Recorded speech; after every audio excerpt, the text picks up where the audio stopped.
I was shocked that he has been nominated.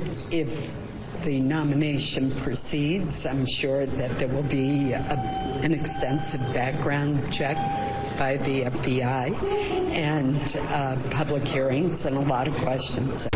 Is going to be a significant challenge, let's put it that way. Why do you think it'll be a significant challenge? I don't think it's a serious nomination for the Attorney General. That's Lisa Murkowski's view. So. Do you think?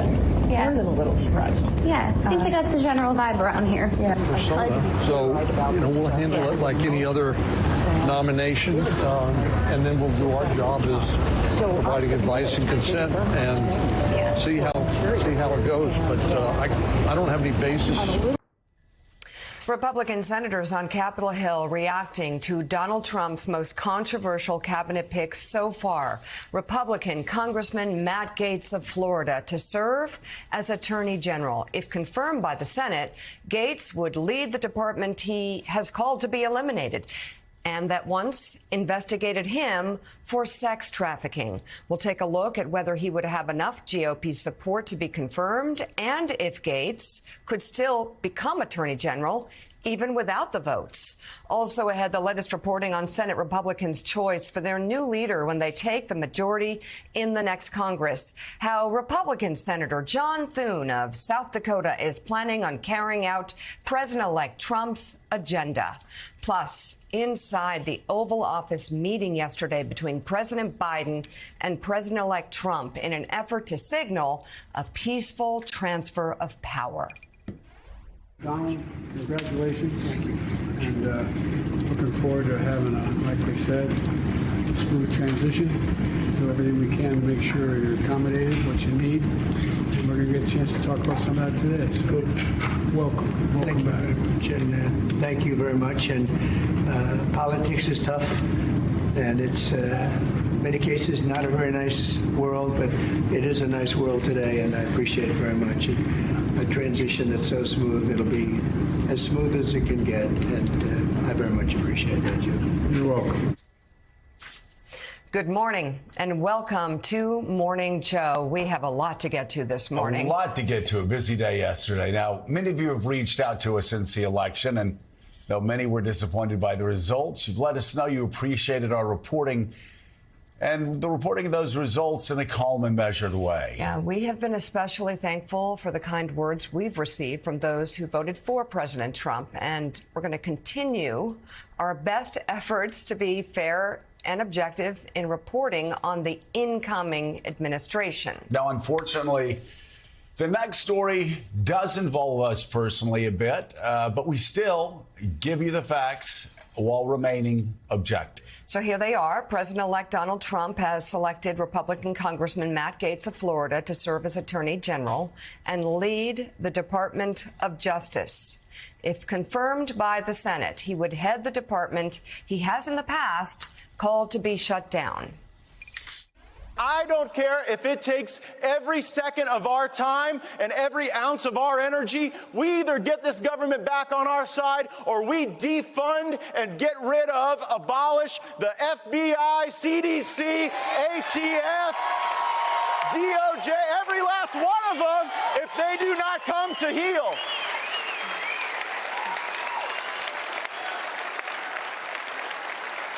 And I don't think it's too much to ask. Also, if confirmed, Gaetz would lead the department that once investigated him for sex trafficking. In late 2020, the FBI started investigating allegations that Gaetz was involved in the trafficking of a 17-year-old girl. At the core of the case was testimony from a former Gaetz associate who is now serving an 11-year prison sentence for several federal crimes, including sex trafficking. But the investigation into Gaetz ended in February of 2023 with no charges filed. Gaetz abruptly announced he was resigning from Congress yesterday after Trump posted the AG nomination on social media. Multiple media outlets reported yesterday the House Ethics Committee was set to vote this week on releasing a report about him. Quoting from the Washington Post, Gaetz has been under investigation by the bipartisan committee for allegations that he may have engaged in sexual misconduct, illegal drug use, and accepted improper gifts. And now, more on the character of Matt Gaetz and how it connects to this show. Donald Trump began tweeting about widely discredited conspiracy theories about Joe after receiving documents given to Trump by Congressman Gaetz. That's according to former White House Communications Director Alyssa Farah Griffin. She revealed that information in 2022 during her deposition before the House Select Committee investigating the January 6th attack. She told lawmakers she was in the West Wing with Republican Congressman Jim Jordan, former White House Press Secretary Kayleigh McEnany, and Gaetz when she noticed he had a folder with him. When she asked him what was in it, she says Gaetz pulled out conspiracy theories about Joe Scarborough. Farah Griffin said she then told Gaetz he could not put that in front of the president, right as he was getting ushered into the Oval Office. Farah Griffin said that the next morning, then President Trump started tweeting about those debunked conspiracy theories. Trump tweeted about those lies to his millions of followers for at least 5 times over the next 3 years. Those posts caused so much pain and emotional trauma for the widower of an aide who worked for Joe that the widower himself wrote an open letter to Jack Dorsey, the then CEO of Twitter, pleading with him to remove the posts from social media, from the platform, writing, quote, "My wife deserves better." Twitter never deleted the posts, responding in a statement that the tweets did not violate its terms of service. They, of course, changed the terms of service the next day. Some Senate Republicans yesterday were surprised and expressed doubts about Gaetz' nomination. We're going to get to more of those reactions in just a moment. But it may not matter because Donald Trump is demanding senators allow for recess appointments so that he can unilaterally select his cabinet members, arguing it takes too long to confirm nominees. Those are the facts. It goes without saying that we invite members of the incoming Trump administration to be on our show. And also, we look forward to discussing this issue and others face-to-face with President Trump himself. Along with Joe, Willie, and me, we have the host of Way Too Early, White House bureau chief at Politico, Jonathan Lemire, U.S. special correspondent for BBC News, Katty Kay, president of the National Action Network and host of MSNBC's Politics Nation, Reverend Al Sharpton, and NBC News national security editor David Rode, and also with us former U.S. attorney and MSNBC contributor Chuck Rosenberg. Great to have you all with us this morning. So Willie, let's talk about the day yesterday. I mean, one shock after another that will have long-term, most Republicans and Democrats agreed, will have long-term negative impact on the United States. You can look at the AG selection. You can look at Tulsi Gabbard. DNI.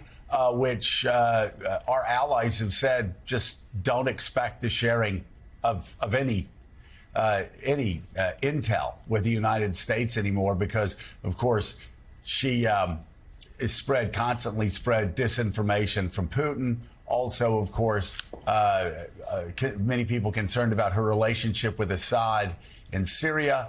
And then, of course, we also had the DOD pick, which retired generals and admirals to a person deeply concerned about not only his lack of experience, but also some of the extraordinarily hostile things that he's written, talking about Democrats as enemies from within and worse.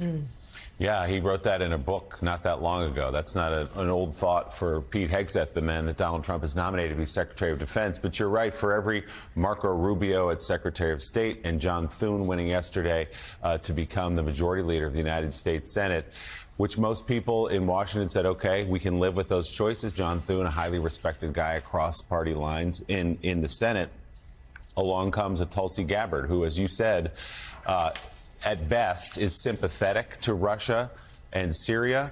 She was critical in the early days of Russia's invasion of Ukraine and the United States for provoking that somehow, always tilting toward Russia.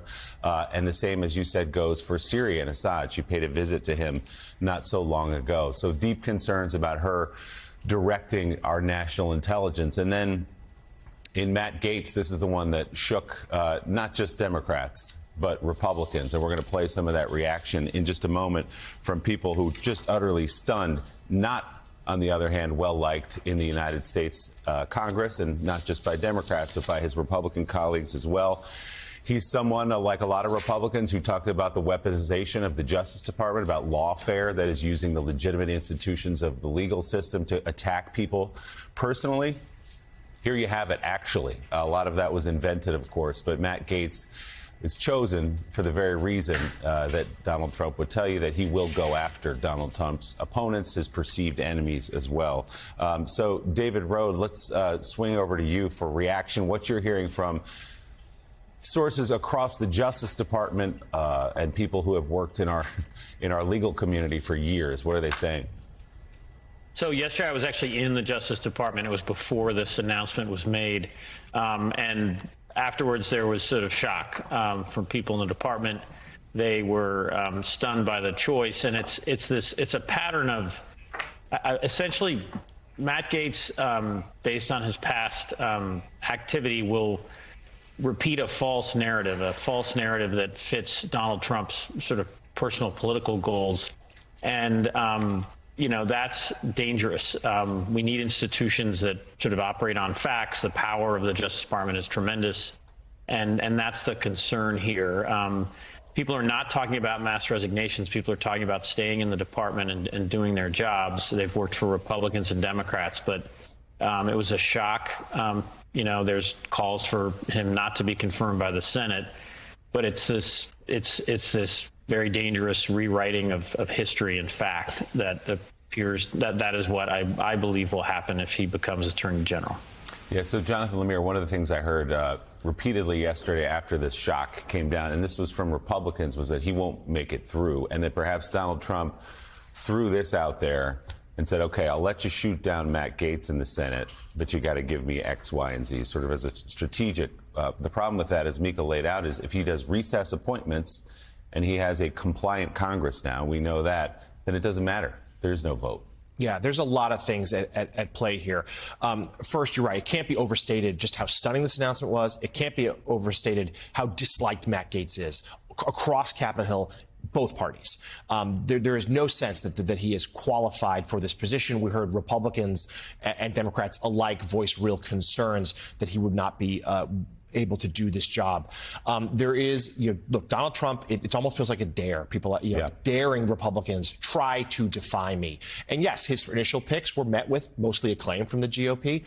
The last few, particularly Gabbard and Gaetz, much less so. That is one of the theories out there, is that Gaetz maybe does get knocked down, but that's maybe the one that Senate Republicans can object to, allowing the others to get in. The timing here is also very striking. Just 2 days before the release of a House Ethics report about Gaetz' conduct, because he is now suddenly resigned from Congress, which was not normally how this works. You usually keep your seat just in case you don't get confirmed, so you can fall back on your old job. But because he is resigned, that makes that probe go away. And now there are real questions as to whether or not that report will still see the light of day. So, Chuck Rosenberg, let's talk about that. If you think that report will see the light of day, whether you think that's part of the decision-making process here, with Trump perhaps doing Gaetz a favor by giving him cover to bow out of the House of Representatives, but also what it would mean if he is confirmed. There's real doubts about the recess appointment strategy. Thune said he might support it, but that was before he was elected.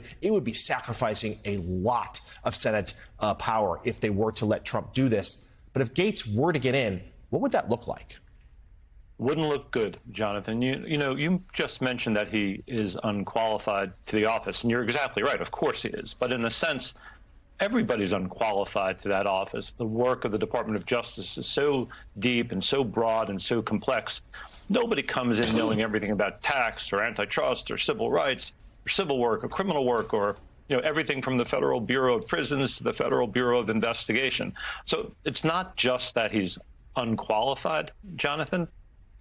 you look for three things, I think, in any attorney general. Republican, Democrat, male, female, black or white, absolutely meaningless. As long as they have one of these, or I should say all three of these things, right? Integrity, judgment, and independence. If you have those three things, we're fine. And if you don't have those three things, we're not. And, you know, I first came in when Dick Thornburgh was the Attorney General of the United States, Republican from the Western District of Pennsylvania, had served as U.S. Attorney, had been a governor, a man of tremendous integrity and honor, intellect, passionate about the work of the department, understood the norms, followed by Janet Reno, who drove Bill Clinton crazy because of her independence. But it's exactly what the Department of Justice needed. Even Jeff Sessions, right, disappointed Donald Trump when he recused himself from stewardship of the investigation into Russian election interference. I am sure Joe Biden was unhappy with Merrick Garland when Hunter Biden was indicted, and when Mr. Garland appointed a special counsel to investigate Joe Biden's mishandling of classified information. Right. What they all have in common, all of these attorneys general, is that independence streak.